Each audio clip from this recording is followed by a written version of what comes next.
Hello and welcome back to RimWorld, and as a disclaimer, this episode has already been recorded and we had a raid which... it was a bit bullshit. It was sappers. I absolutely hate the whole sapper mechanic. It's bullshit, but it's what it is. I did a lot of explaining for and going back and forth with talking about the defenses.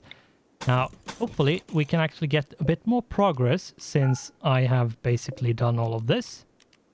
But I will still explain why I have what I have been thinking about when it comes to the defenses.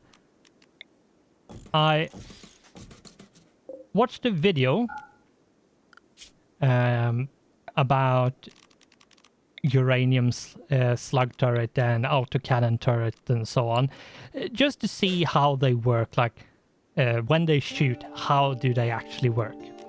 I remember watching something a long time ago, but I don't remember exactly how they worked, or even if they showed it. But whatever. What I decided is we are going to use autocannon turrets because it's cheaper than the uranium slug turret, but they are better than the mini turrets. The uranium slug turret is the best turret you can use aside from mortar. But uranium slug turret actually shoots a projectile, if I saw correctly in the video, and it's not very accurate. It does a lot of damage. As it says, a long-ranged armor-piercing turret. Its ultra-dense uranium shells can punch through heavy armor at long ranges. So, yeah, it's a lot of damage. It penetrates armor well. So it can destroy mechanoids and heavily armored raiders with ease. But that's it. That's basically all it does. What we are going to be doing here is extend the moisture pumping a bit because we need to. But what we are going to do is actually make sort of a closed-in bot, like bottleneck room where anyone entering is going to be very slow because there is going to be sandbags everywhere. And what's going to be happening is that before this box you can enter, there is going to be a labyrinth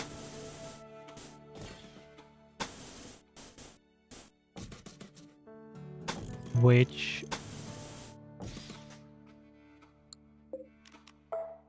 is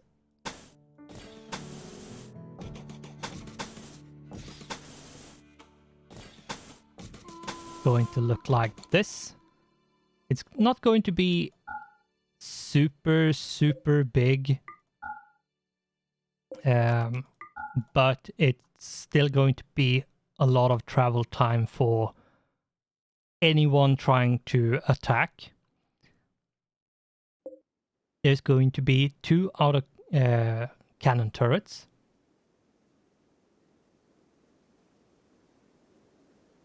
Which is going to do quite a lot of damage. And then we will have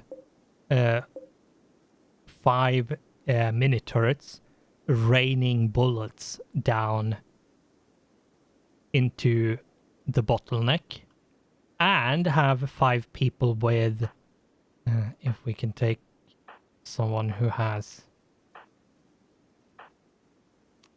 there we go, assault rifles. Everybody will be equipped with assault rifles, except me, because since TTG is incapable of violent, if I remember correctly, I can't even equip a weapon.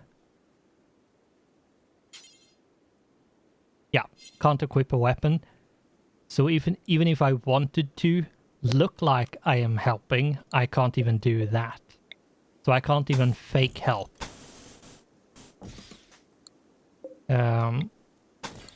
By at least standing close by and holding the weapon and look menacing. I can't even do that. So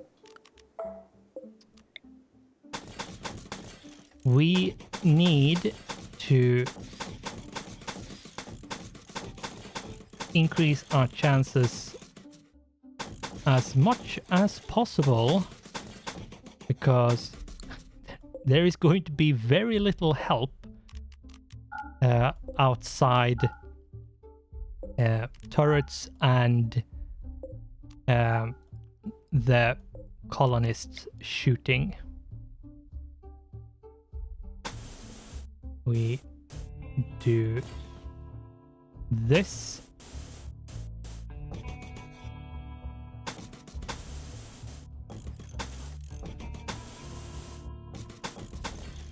There we go.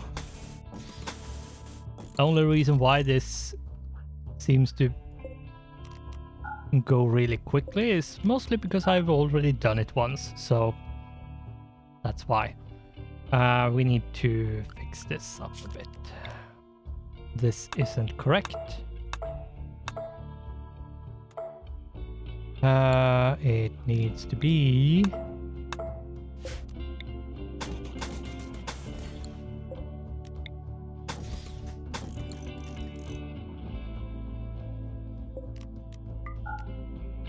like that, and remove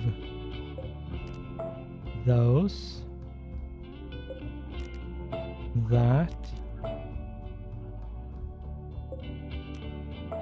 whoops, removed one too many, and let's put in the placeholders. That's basically what all of this is, just placeholders for all the things. And yeah, I believe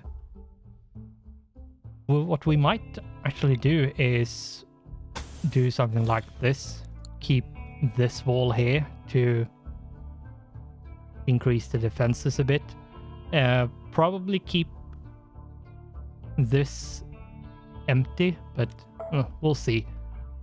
Not decided. I haven't decided what to do to reinforce as much as possible, but yeah, we'll see what we do with that. However, have I done all of the things? No, not yet. We haven't done exactly all of the things. Here we go. Allow that. And allow that power conduit. We should put the miniguns out here. And then the auto cannon turrets. As such. And then the sandbags. There is going to be a lot of sandbags, and there is going to be a lot of steel. used up for this. And when I say a lot, I mean a lot. There is going to be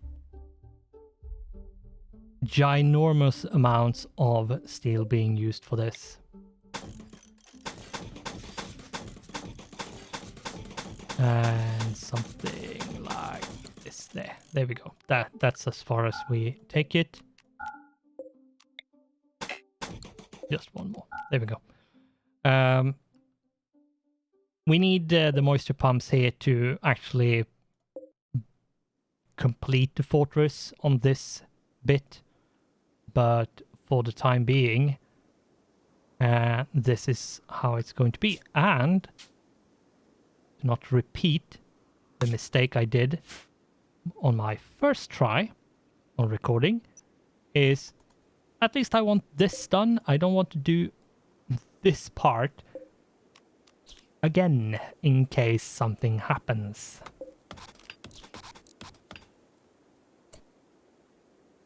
But yeah, we have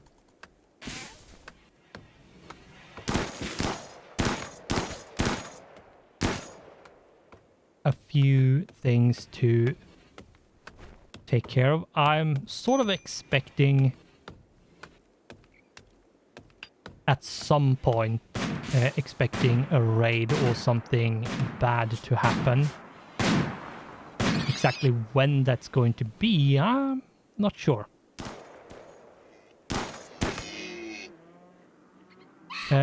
Hunting is actually a super good thing to do for a very simple reason, and that is when hunting, you're training your shooting skill. And if you play vanilla RimWorld and don't have any mods that give you shooting target or shooting ranges or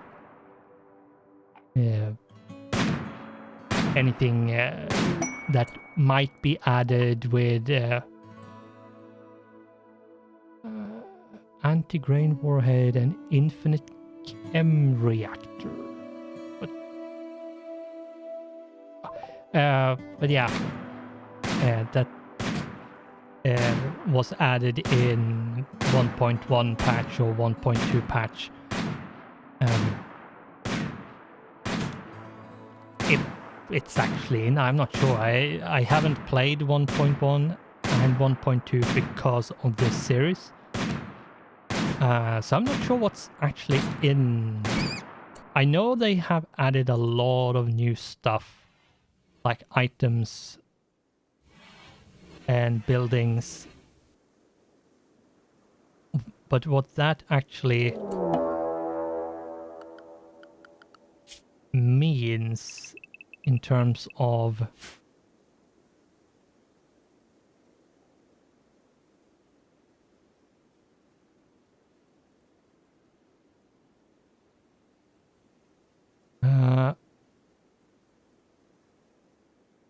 okay, Trog of the Quarry is arriving. They are attacking from several different places. They are attacking immediately, and I am sort of happy that it's nothing else, because last time it was sappers.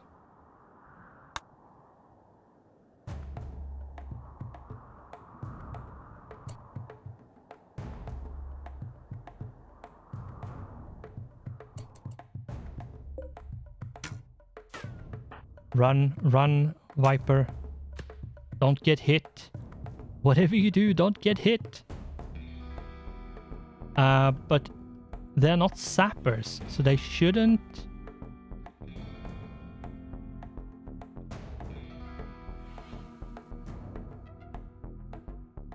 be able to...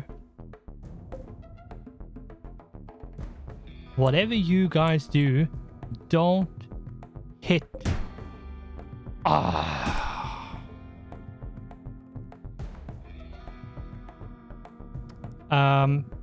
This is going to get reset again. I'm getting really annoyed with this. I'm actually thinking about adding a mod to just delete mud at this point, because this is bullshit.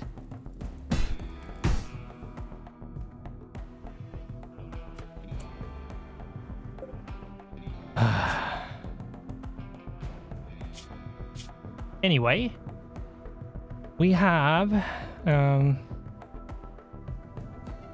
someone we absolutely do not want.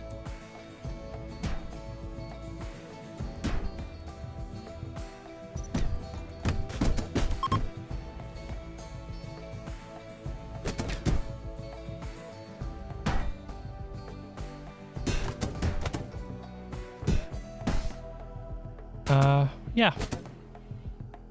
The thing is, since it was separate groups, they are technically not the same raid according to the game, which is why a few have fled, but not all of them.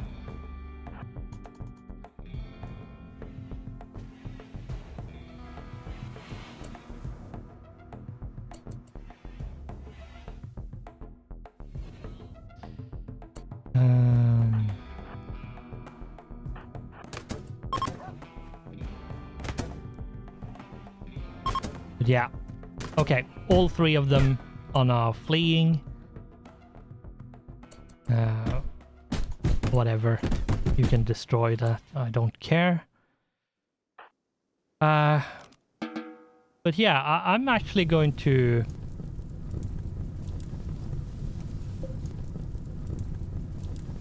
I'm going to remove the mud, just cheat it away, because this is bullshit.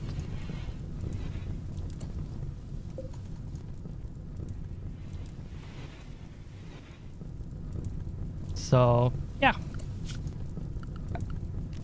And moisture pumps takes forever to do anything. So...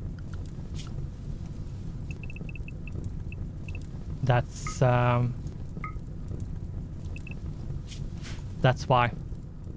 I'm tired of this bullshit now.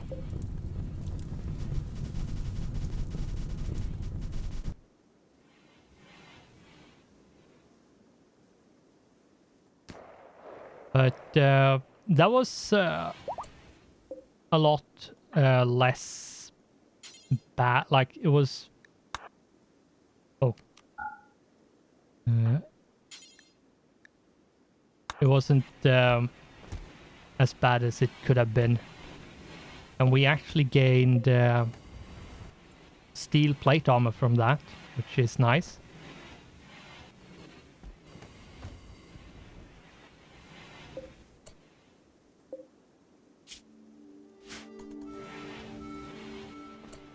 Maybe I should go and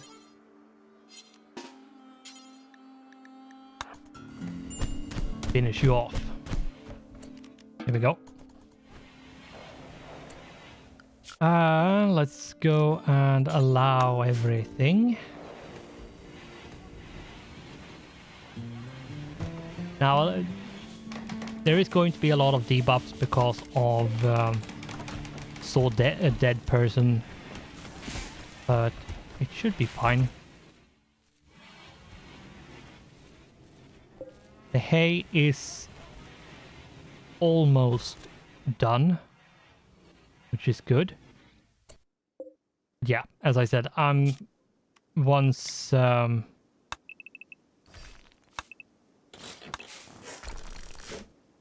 this episode is over, I'm shutting down the game and or going to see if there is anything I can do to just remove the mud. I might have to go into dev mode to actually get what I want. Reinstall there.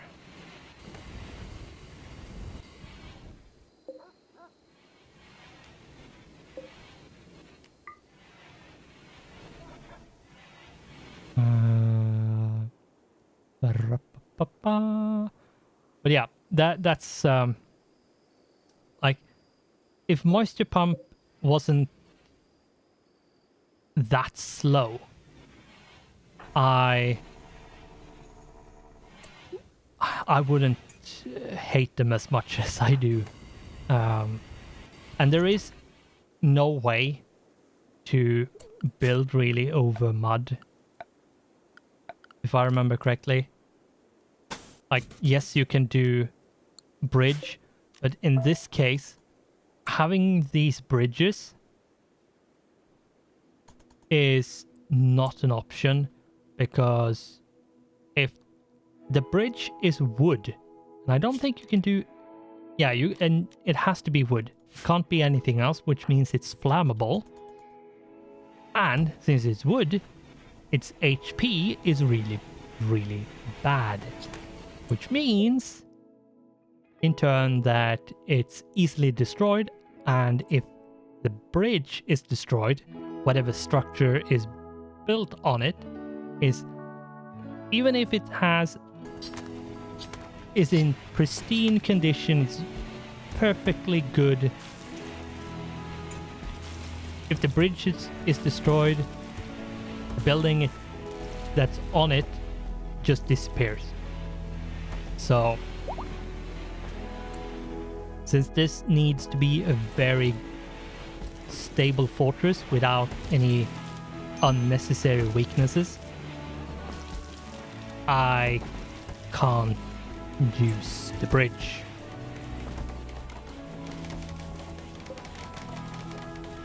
I really can't justify using the bridge at all. But yeah, I'm not going to do any of that bullshit anymore. I'm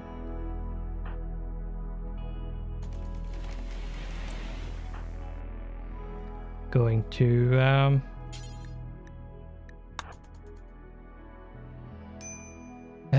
cheat it away, because yeah, it's I need to get rid of it, and if I'm going to wait on moisture pumps and defending the area where the moisture pumps are, it's going to take forever. And at this point, since we have failed twice already, we are going to have to extend the series just to get the moisture pump going, which, yeah. If you can avoid building anywhere near with the mud or water, do it. Avoid at any cost. Now, I can't really move this reliably in any direction. I could probably have put it a bit more to the left, but I'm not sure if that would have mattered, because I don't want to be too close to the edge. And yeah.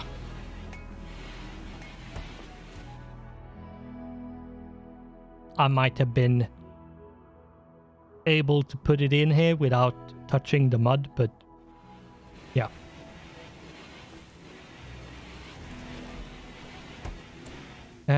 And we are having hay now delivered, so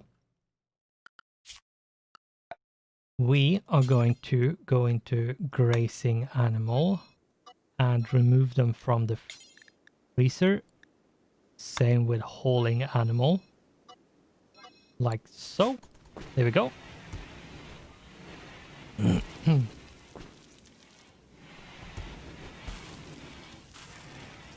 That means since they now have kibble to eat, they aren't going to be going into the freezer and messing up the temperature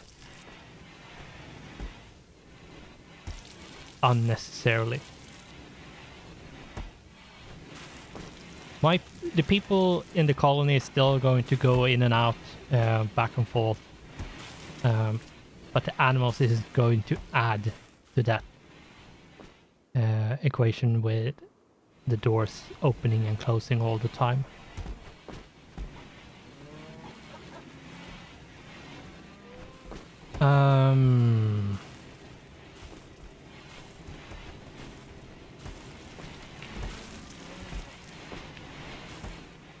Yeah, we have kibble is actually really good to make for your animals because it's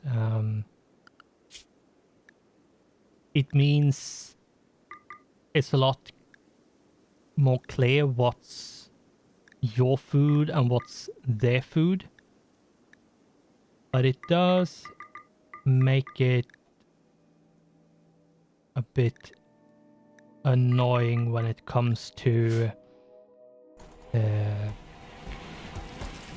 type of food, because kibble needs meat and vegetables, like any kind of plants and some kind of meat.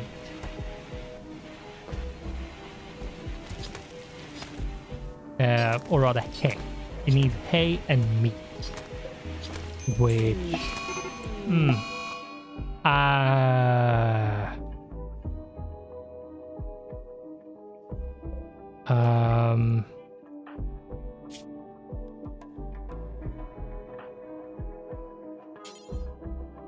where are you? Okay, you're not too far away. Yeah, that's bad. That's really bad. And Paulson hit the trap. Yeah.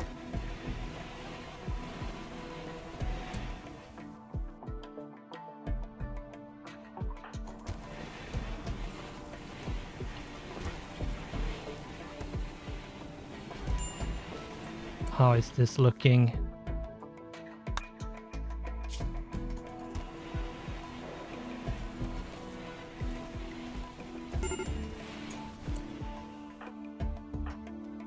Three hours. You can do it. You can do it. Yeah. Okay. Saved. Now it's Paulson's turn.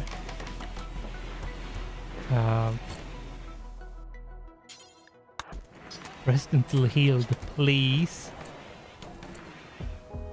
Someone.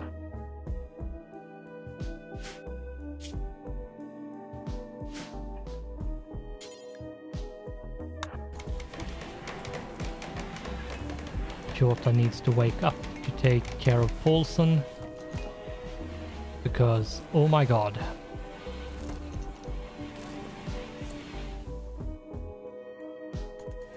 Feeding simple meal, good.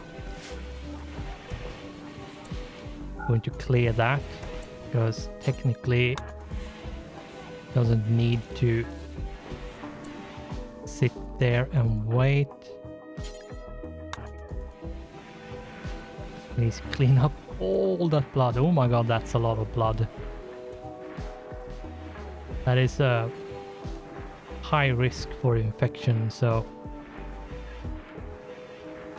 yeah, that needs to be taken care of.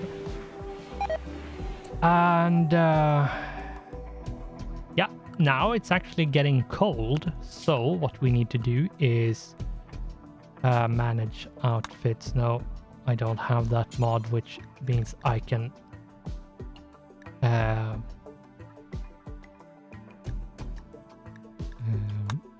flip it easily.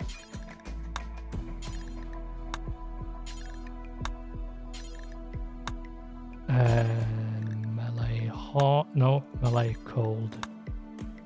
Ranger cold. Melee cold.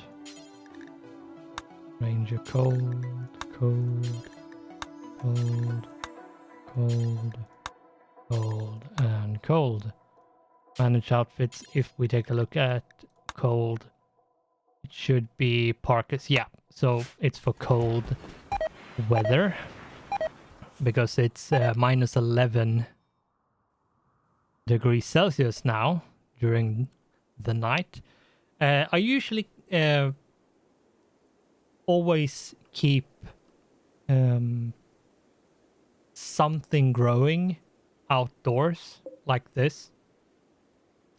Even if I cut down on how much I'm growing outdoors, I usually keep a patch or two somewhere outside, so I get the notification of, oh, your plants died because of the cold, as an indication of when it's time to change from your now it's hot weather kind of clothes to now it's cold kind of weather clothes. So going from summer clothing to winter clothing and having that that indication of the plants dying because of the cold as the trigger and alarm for when it's time to go with winter clothing.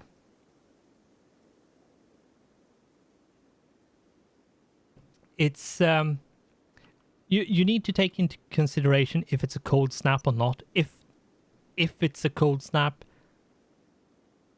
what you can do is change clothing, but depending on how much left there is until like when it's winter time for where you are on the planet,